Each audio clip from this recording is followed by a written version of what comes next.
Well, TOEFL is the exam that you may have taken to prove that you're worthy or some shit. TEFL is stands for Teaching English as a Foreign Language. So a TEFL course is specifically for English speakers, typically native English speakers, but I know some who are non-native who like want to teach. So my thinking around all this is that like I don't know what's going to happen with the job market. I don't know what's going to happen in the world. It's all very uncertain. So I'm trying to like use this time to level up a little bit, get a credential so I could hopefully go teach English either online or wherever you know. Yeah, But interesting. So how do you like it, Gabe? How do you like teaching English? Especially as I'm curious about it because I'm as a for a non-native speaker, it's just like a mystery to me how you guys just teach it. Teaching it. So what is your story with it? Why? Why Why, English? Why teaching? why English? Well, the short answer is I just already speak English, so it's kind of like, might as well teach it. Yeah. To be honest, but like it's actually like I think going in I was like, I speak English, I can teach English, but actually like there is a lot of, strategy or technique or ways of doing it very well, because I can imagine, Fyodor, you've probably had like really great English teachers, probably really shitty English teachers. I don't know. He's right there, man. Right Oh, there. that's your is he shitty or is he great? He's all right, It could be better. Could be better. No. Have you ever taken a formal English class? Yes, I have. I've been going to like a, how do you guys call, a tutor back in Yeah. Russia for Yeah. like 3 years. But when I met Tarek that day, I just realized that, God damn, I didn't know anything in English. I was numb. I was just like, yo, how do I talk to that person? How should I possess myself? And that's the question comes, man, about like what, like culture and language. There are two cannot be separated things. So could you teach, like, I don't know who you're gonna teach English to, but could you teach them culture side, like some aspects of that? That's a pretty good question. Like, I think the best way to teach English is like to mostly teach, like to use a lot of culture, or to teach using like media or um whatever, music, or aspects of culture, and use those to like convey language, because it's Mhm. probably like in my experience with language classes, it's much more interesting to like focus on like a cool song in Spanish, and like you like the song and it's fun, and then from there you do this top down thing where you start with the major structure that is the song that's enjoyable, you're interested, you're engaged, music is fun, and from there you break it down and you can go more into detail about the specific language, like certain vocabulary that's in the song, or certain grammar or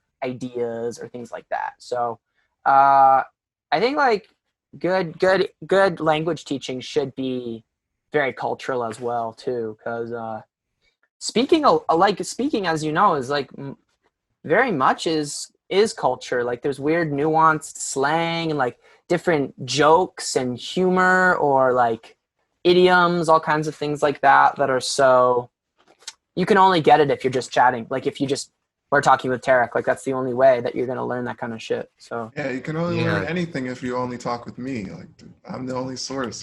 Tarek is the one true source of all knowledge and power and culture.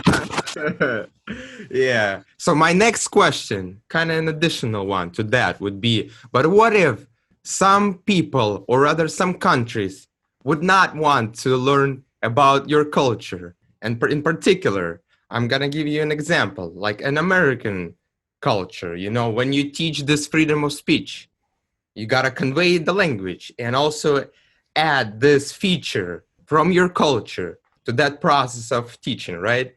But what if some people, some nations, we're not gonna name the names, would not want to learn about it? Name names. Who are we talking about here? Drop the names. We're talking about this guy right there, you know. Oh, Mr. Dragon. The Qin Yeah, Dynasty. that's He's right. talking about the Qin Dynasty. Oh, the Qing Dynasty. Those f***ers. Yeah. Last No, Chinese Empire, right? That's right. But no, I'm being serious because it's a very acute problem to me. Because if you have to limit yourself in this regard to like, yeah, what I should say, how I should do this, damn, even TOEFL, it's not gonna help me out with that. If people just gonna be, I want to learn this. No. Please, I have to do this as my father told me.